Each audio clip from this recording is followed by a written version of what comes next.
feel like when we got back together, everything we did was kind of counterintuitive towards the traditional narrative of what you do when you get back together as a rock band. And it was done purposely because we kind of thought about like, what are some bands that are not back together that we would want them to do, like new music, like tour right away, that kind of stuff. And I think that, I mean, at least our fans tell us, you know, like that they appreciate that we went out there and made new music right away, and that we, like, and by the way, it was a big gamble, because like you could just go out and do a money grab and do a tour first, like a big tour, and like that's the way to do it, but it just didn't seem right for our band. It also felt like we had like unfinished business, you know what I'm saying? And like that felt like that we wanted to go back and do through like making new music.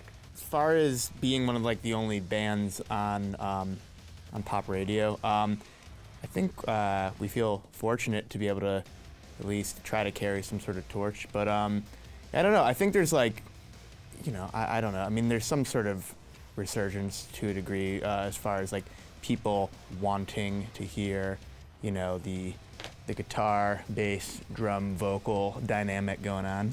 I mean, it's a big responsibility, you know? Like, there's kids out there that are listening to pop radio, like that's their only access possibly to music, or, you know, if they're not listening on the internet, and like to hear like a kid playing drums because Andy Hurley, or does some, you know, picks up some instrument because of our band, that's like a big deal, you know? Like there's been times throughout history, like Enter Sandman or Dookie, you know, like these bands that kind of like cut through, you know, and if without those bands, I know that I probably wouldn't have discovered certain music. Yeah.